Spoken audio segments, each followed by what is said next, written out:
15-8. Then I'll do a silent count from 7 to Okay. 0.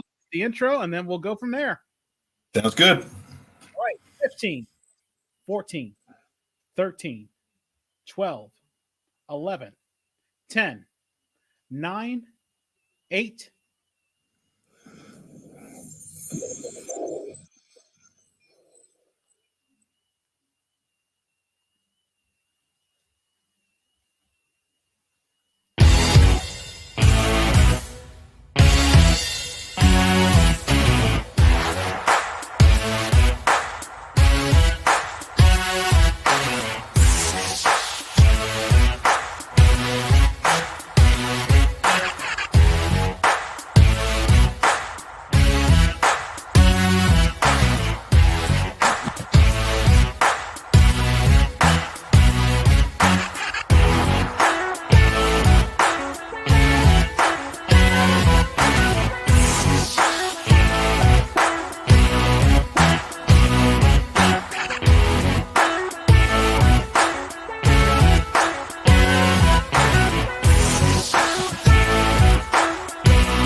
On the Sports Refuge podcast. And of course, I am Earl Holland. And the next team we're talking about, it's the 12s. It is the Seattle Seahawks. They are back in the playoffs. No Russell Wilson, no problem.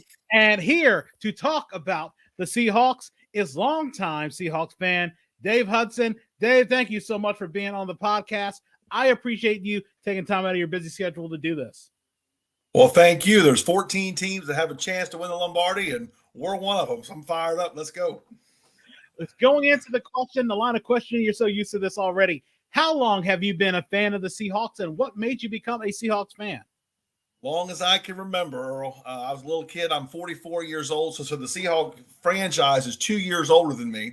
But when I was a kid, I was going. And everybody that knows me has heard the story. But when I was a kid, going through the Sears and Roebuck catalog around Christmas time, about 5 or 6 years old, and I came across that silver helmet. Man, that was the coolest thing I'd ever seen. I've been in love ever since. Even though we have a blue helmet, but the retro look is actually coming back next year. That was approved this year by the NFL. So that old silver helmet, royal blue with the gray pants, that's actually going to be one of the Seahawks alternatives next year. I may be more excited about that than I am the playoffs, actually.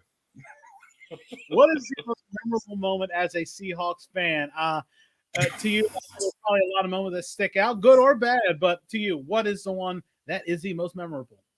Sure. So unfortunately, they happened within a 12-month span, right? Like the best and the worst. The best was obviously Super Bowl 48. I got to be there. That Super Bowl, it was in New York. So I got to attend that game and watch the Seahawks beat the statistically the greatest offense of all time, the 2013 Broncos. Still to this day, gained more yards than anybody in NFL history. And, the LOB took care of business 43-8. That was obviously the best moment. The worst moment was obviously 12 months later. Everybody knows about that, and we can just move on from that. But you got to give the ball to Marshawn. That's it. Yeah, and we go into that before we break in to the expectations. Yeah, that has always been discussed, and there's always these rumors that Darrell Bevell and maybe Pete Carroll, it's like, let's make Russ the hero. Let's let him pass and not give the ball to Reliable, because I always joke that if it's goal line, all you have to do is like the Michael Jackson smooth criminal lean into the end zone, and you're going to get the touchdown instead of passing. Right.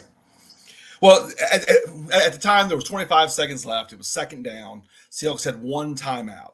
So I get the idea of throwing the ball, but throwing the ball over the middle where all the defense is, that seems silly. If they run the ball on second down, don't get it, they have to call a timeout. Then you have to pass the ball on third down.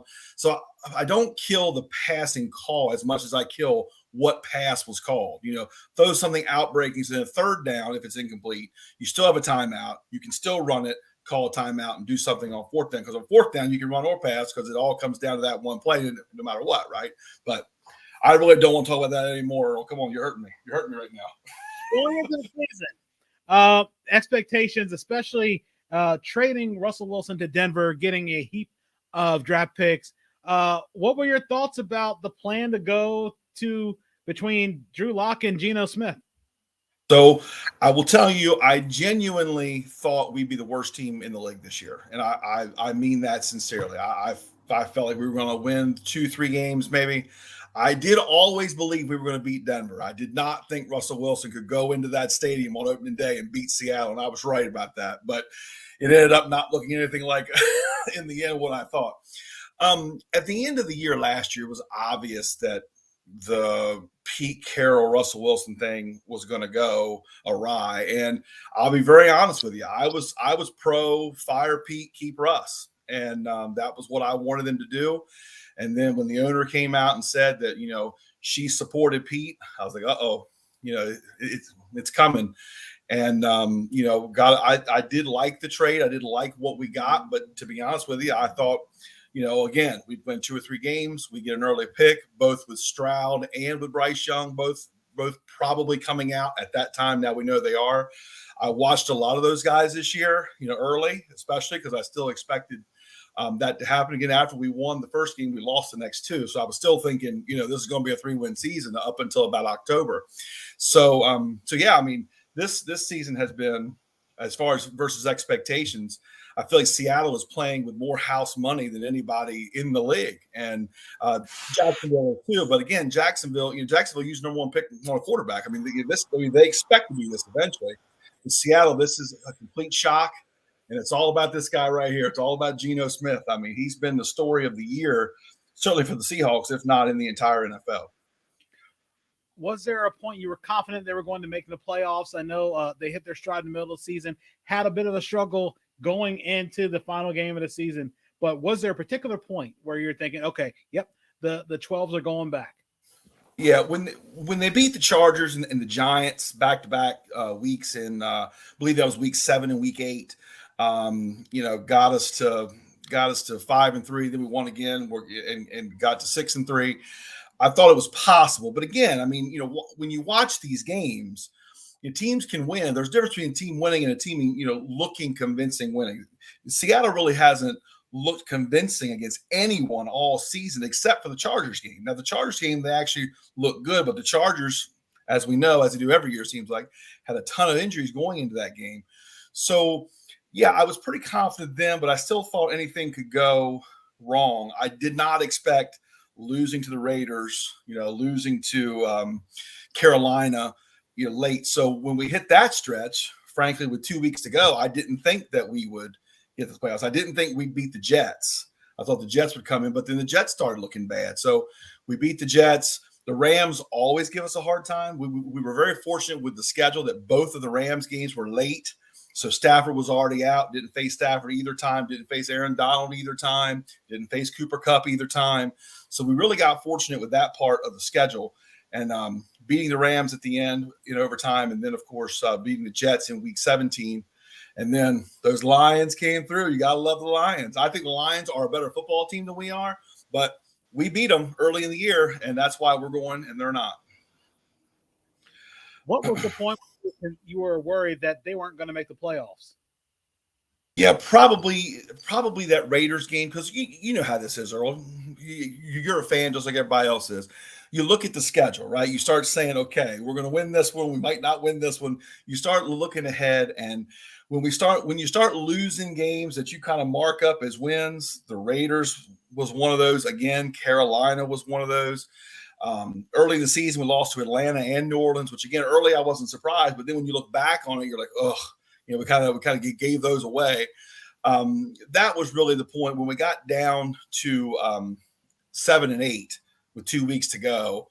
And again, especially with Green Bay controlling their own destiny, knowing that we would need the Lions to win what for them would have been as far as the playoffs go, a game that it didn't matter. I didn't think the NFL did us any favors with putting that game on Sunday night, but it all worked out. And like I said, 2 exciting games. Our game could have gone either way, went to overtime, obviously, and then of course what everybody watched, the Lions-Packers game, which was a tremendous game that the Lions pulled out. funny you said that. Losing games you should have won. And as a Washington fan, I sit there and look at that Browns game, and that Yep. there, a whole bunch of teams Yep. be in the playoffs, and a whole bunch of teams sitting at home. But thanks to Ron Rivera's dumb move, Seattle gets it. And Washington was the team, frankly, 3 or 4 weeks to the end. That was the team I didn't think we'd be able to beat. I was actually hoping you guys would beat the Giants so that we could catch and tie the Giants the way we tied the Lions, because we beat the Giants also. So I figured, if we end up tied with the Giants, that's actually what I thought. I don't think the Giants are that good. They're like us. We're not very good either. But I don't think the Giants are that good. And I thought that, we may be a better team than them. So my hope was they'd come back down to earth. But, they did what they had to do as well. Yep. Hopefully, Seahawks fans send Carson Wentz money like Bills fans did for Andy Dalton.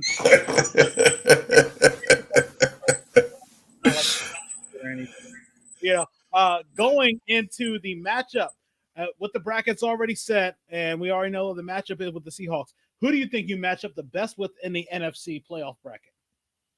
Well, that's a good question.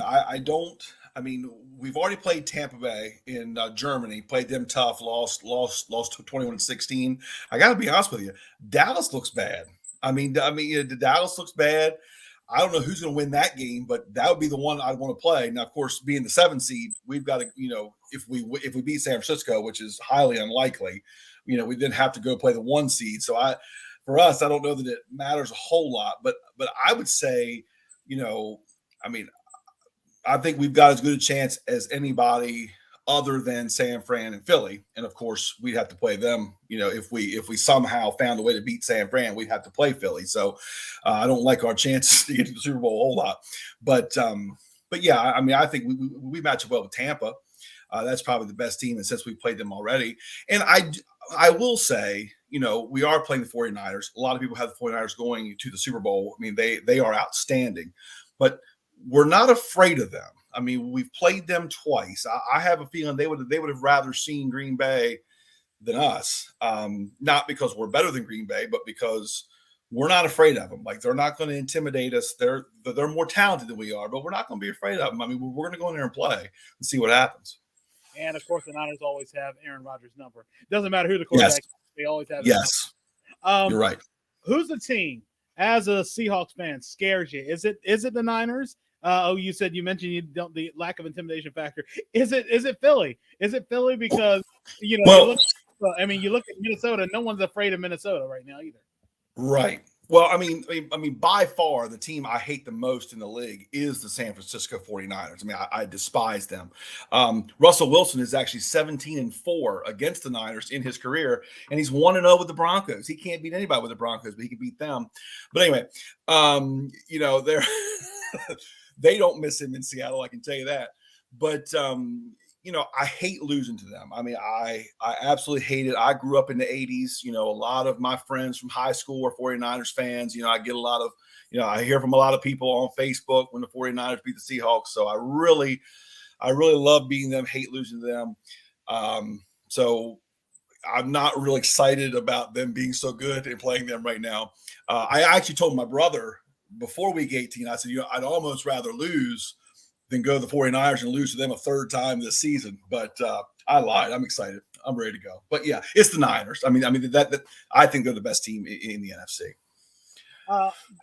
The thing was, when you look at Geno Smith, and everybody thinks the guy who squandered a chance with the Jets became a backup for a very long time, and then finally gets his chance to shine.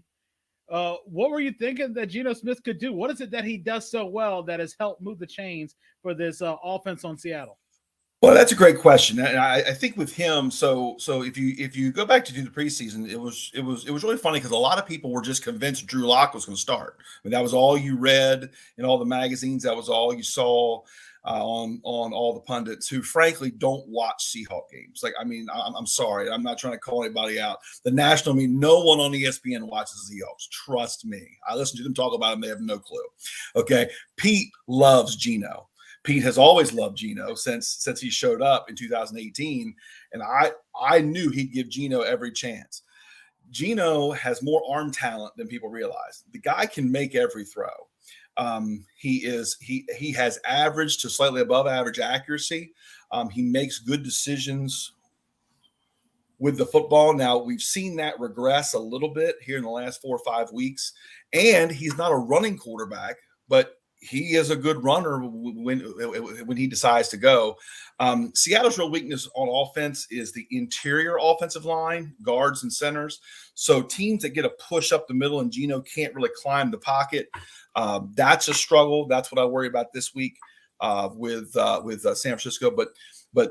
But Geno is an accurate thrower of the football. He utilizes the tight ends and the middle of the field in a way that Russell Wilson never could or would. Noah Fant has been a great addition for that. He's been our number 3 receiver. We've got Lockett, and obviously DK Metcalf has 1,000-yard receivers this year, but Noah Fant's third on that list of our receivers. He's been a great addition in that Wilson trade. Ken Walker, obviously in the backfield, rookie 1,000-yard rusher. Once Rashad Penny goes down in the annual Rashad Penny's out for the year game, it usually happens about week 5 or 6. It happens all the time.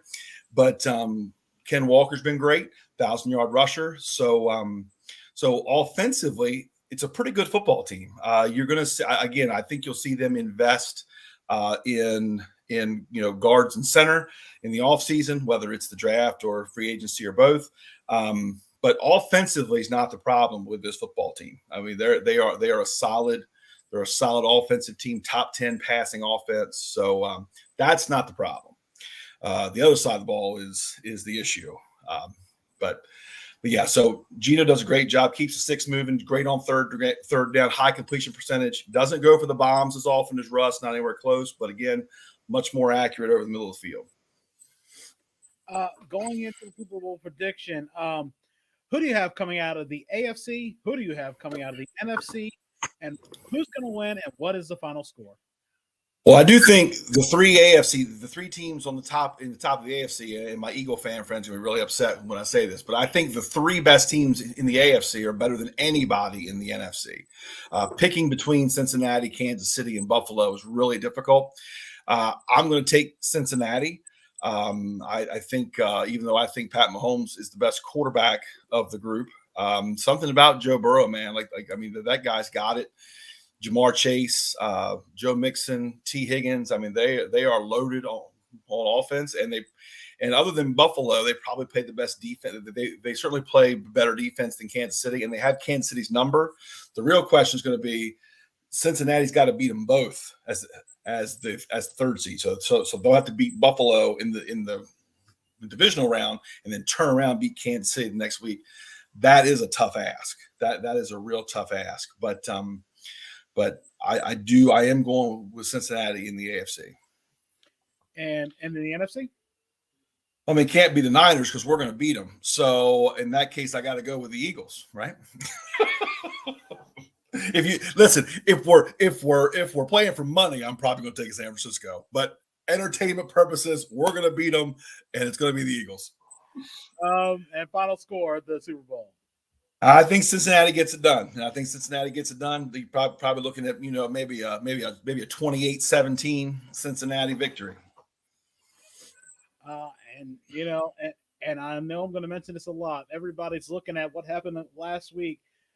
Some people may say that Buffalo might be the team of destiny as of after what happened. And again, sometimes depending on if there's a matchup with Cincinnati and Buffalo in Buffalo, that could be that could be a huge matchup, especially with the emotions running high and everything. And you best believe that if you see DeMar Hamlin somewhere out on that field in Buffalo, I think that's probably going to cruise them to the Super Bowl. If that absolutely, but I will say this: they seem to not be able to beat Kansas City. I know they beat Kansas City this year in the regular season, but come playoff time, if it's Buffalo and Cincinnati, if it's Buffalo and Kansas City, I'm taking Kansas City. We can't. I think we've gotten too used to Pat Mahomes' greatness. I mean, he's the best player in the league. I mean, they are. You always have to consider them a favorite. And I realize I just picked Cincinnati, but at the end of the day, I mean, I still think Kansas City is the favorite. and I would expect Kansas City to beat Buffalo. Now that's a neutral site game now, which is interesting, but we'll see how that plays out too. Yeah, but and if they end up playing Kansas City, it depends. If they end up playing Kansas City, it depends on whoever if Jacksonville ends up losing their matchup, that could change. That could change the whole path of things as well, because it might end up being 1, 2, 3, 4 in the second round. So, but keep your eye on whoever the Jacksonville game, because that could the Chargers could play it, could throw a wrench into everything. Yeah, and again, I think if I'm Kansas City, I'm probably rooting for Jacksonville. Again, for the same reasons we talked about with Seattle and San Francisco. Kansas City is the better team, but the Chargers aren't afraid of them. I mean, they're going to go in there and play them. They played them real tough first game of the season when they were actually healthy, and that'll be interesting. My 10-year-old son's a big Chargers fan, and my brother's a Chiefs fan, so that's always interesting too. That'll add a dynamic around here. And as we start to wrap that up, and I thank you for this, any shout outs you want to give, and what are ways people can reach out to you to talk Seahawks football? So I appreciate that. I'm on Twitter at XEA76. That's XEA76. And again, I use my Twitter primarily for sports. So anytime anybody wants to get on there and follow. Also remember, thanks to the wonderful Denver Broncos, the Seattle Seahawks are one of the very few teams in NFL history that have both made the playoffs and have a top 5 draft pick. So Broncos country, let's ride. Appreciate that. Earl, I'm almost embarrassed how much I've enjoyed watching him struggle. It has been a real joy watching Russ play so poorly, and that may make me a jerk, but I mean, everybody's learning about Russ and his quirks and who he is, and he's always been that way. It's just in Seattle he was winning, he was our guy, so everybody just kind of put up with it. I mean, he's a really strange person. and you see his teammates don't like him very much. Now that he's going from Seattle, all these old Seahawks are going on all these podcasts. I mean, he's a strange guy, and we all knew that, but he was our strange guy. He's the best quarterback we've ever had, so we're not going to dog him, but now that he's not ours, who cares? He's like San Antonio Spurs fan with Kawhi Leonard. It's like, yeah, he's a strange dude. He was our strange dude to Toronto. So after that, that's right. Exactly. But I did not think he'd be this bad. He's been a declining player since the middle of 2020. That's true, and I would have told you that at any time since then. However, I didn't think it was this bad. Denver has got a real problem. My question is it because of the marriage? Is it because he got superstar? He went all superstardom. It just like the comparison in Major League, where you see Wild Thing in the first one, and all of a sudden he gets yes, like it's a complete thing. You love who you love, but it's like sometimes they have an impact on on your person. Yeah, no, he has changed a lot. He has changed a lot. And again, I'm not one to blame anybody, but I mean, the reality is, since he married Sierra, he has been a different guy than he was before that. And again, I mean, that's fine. I mean, Sierra's great. I mean, I'm not criticizing her at all, but that has definitely, he's a different guy, and he sees himself as a Hall of Famer, and there's been a lot of stories about how upset he was that Pete Carroll didn't let him do more to go after MVPs. He wanted to throw more so he could be MVPs, because he sees himself as this, in the Tom Brady echelon of quarterbacks, and he went to Denver because he thought he could do that there. And he's not a Hall of Famer. He never was. He never was. Again, unlike everybody that tells you he was, he wasn't, but he's definitely not now. And on that note, we're gonna wrap this up.